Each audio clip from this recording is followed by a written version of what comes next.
رسول الله صلی الله علیه وسلم فرمای من عاد مريضا څوک چې یو بیمار تپوس ته لاړې او داسې بیمار دی چې لم يحضره اجله دی بیمار ته الله پاک د دې بیمارۍ نه مرګ نه دی لیکلی په تقدیر کې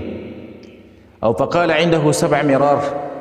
دا سړی دی بیمار باندې وزل دا دم واچوي چې اسأل الله العظیم رب العرش العظیم ان یشفیک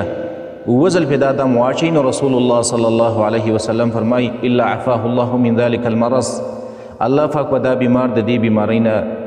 خلاص کی او الله به له د دې مرض نه نجات ورکړي هغه که هر څومره سخت مرض دی د مرګ نه علاوه هر څومره سخت مرض دی که کینسر دی که د زړه بیماري ده که د ګردو بیماري ده که ذهني بیماري ده هر قسمه بیماري ده خو چې وزل پې څوک دا دم واچي الله پاک به د دې مرض نه شفا ورکړي